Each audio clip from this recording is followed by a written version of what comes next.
everyone, and welcome to Inside Clips presented by Men's Journal. I'm Lorette Nickel. Well, we've all had a week to digest Formula Drift New Jersey, and what an event it was. The AutoZone Gauntlet, presented by Type S, found a home at the infamous Englishtown Raceway Park in their brand new Drift Stadium. Initial reports from FD was that the size and demand from the East Coast made this the biggest New Jersey event to date and one of the largest in FD's history. Fans were eager and excited to see the new track.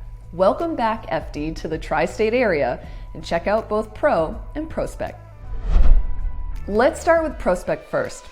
Coming into the event, Nick Novak took a perfect event from Orlando and quickly let everyone know he was gunning for the current champ, Dmitry Brutsky. Brutsky and Mike Power would battle for the top qualification spot, but it was Brutsky who, in the end, would take the position and be right at the top of the bracket. That said, most fans and onlookers thought that Mike Power was in top form, with some incredible display of precision and maximizing angle and commitment in his qualifying run.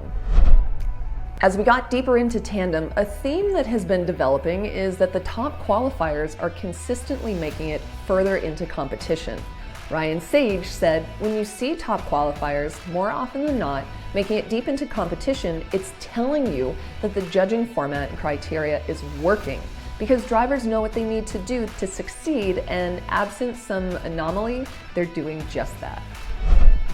In the Final Four, we saw number 1 qualifier Brutsky versus number 5 Falaise, and number 7 of Mata versus number 3 of Novak. Novak had some of the most insane initiations of the weekend, and he did the same against Mata in the lead. Mata, however, was holding pretty strong, maintaining great composure and solid proximity throughout every section, except for one where he fell back and then re-engaged. Novak's on the razor's edge driving would prove to be the downfall of this event, as on his chase run, he pressed Mata hard in the final outside zone and made contact with the wall, which put him out of the show and Mata in the finals. On the other side of the bracket, Josea Falaise and Brutsky would do battle. Everyone saw their appreciation grow and develop for Falaise, who proved to be a very dynamic and versatile driver. He was also very consistent, but with Brutsky, he just had that slight little edge, which gave him the unanimous victory over Falaise. Now in the finals, we see Mata and Brutsky battle it out. As the battle rolled on and we saw Mata chase down Brutsky, it was clear that Mata was tipping the scales in his direction, especially when the drivers switched positions and we saw some minor mistakes by Brutsky. However, the final outside zone would claim another victim, as Mata pressed too hard and appeared to transition too late and connected directly to the outside zone 3 wall. From that point forward, that would tip towards Dmitry Brutsky, who, by taking the win, is now tied with Nick Novak for the lead in the Link Engine Management PROSEPC Championship. Phew, okay, after PROSEPC, we moved into Pro, and after Friday night, where the power outage delayed the start of 32, FD officials were forced to run the remaining qualifiers early on Saturday morning. The final spots were awarded to Adam LZ and Chris Forsberg, who could not qualify any higher than 31 and 32 respectively. This made their jobs even harder, as LZ would have to face number 1 qualifier Chelsea Denofa, and Forsberg would have to face Justin Pollock, who qualified second. Moving into the main part of the event, it's pretty clear that while the championship is still up for grabs, Matt Field is a big part of the story here in 21. He's performed consistently, and with that consistency has come top of the box results. The reason why that level of driving was important at E-Town was because Mother Nature presented all of the top 32 with wet weather, and this variable can really favor some drivers over others. As we got down to the Final Four, we would also see Chris Forsberg make his first Final Four appearance of the season. Having been plagued with mechanical issues so far this year, we haven't seen the 3-time champ have the type of opportunities to show us his driving prowess. But this time, the car held up long enough to allow him to fight through Pollock, Essa, Taguchi, and finally Osbo in the Final Four. For Osbo, after a rough start in Atlanta, he bounced back and now sits in 3rd place in the overall championship after taking 3rd at E-Town. Even with the loss to Forsberg in the Final Four, it seemed like Osbo and the team were still trying to find that little extra step in order to get the Supra to hang in all areas of the course with Chris's Z.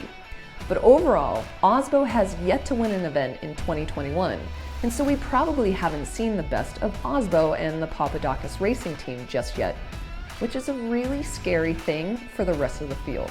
The other Papadakis racing driver, Ryan Turk, also had a breakout event by making it through Hull, Olsen, Gucci, and Denofa before meeting Field in the Final Four.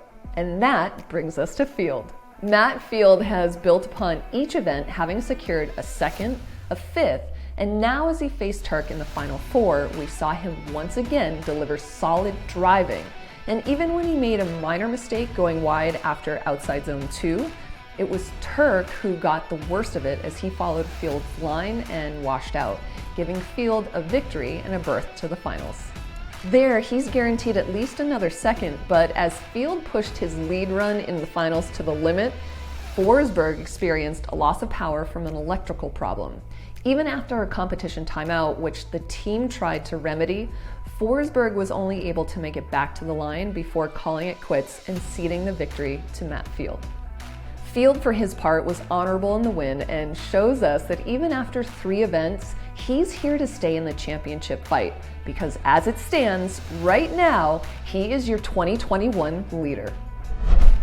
Our final topic stays focused on Matt Field. Even though he got the win, his path to victory was not without some type of controversy, which was his battle against Jonathan Hurst in the top 32.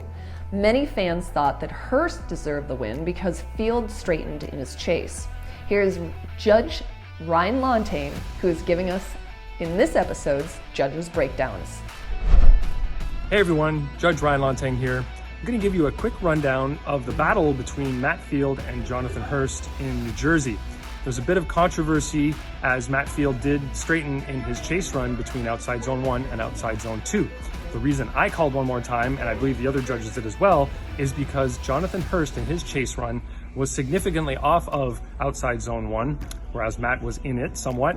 And then outside zone 2, Jonathan was also significantly off of outside zone number 2, and he bumped into Matt Field. From our perspective, it looked like it was front wheel to front wheel hit, and it caused Matt Field to go a tire or 2 off at the near the end of outside zone 2. So I put that on Jonathan Hurst, and because of multiple mistakes on his part, plus that bump, I deemed it a one more time. Now, we don't always call one mistake an incomplete if it's not one of the incomplete list, but in the case of Jonathan Hurst, I deemed multiple errors to add up to an incomplete equivalent, and that's why Matt Field's straighten was equivalent to Jonathan Hurst's multiple errors. So that is the explanation why that happened, and then they went one more time and the battle was a little bit cleaner after that, and I believe Matt Field got the win in that case. So there's your explanation from New Jersey, and we'll see you very soon in Erie.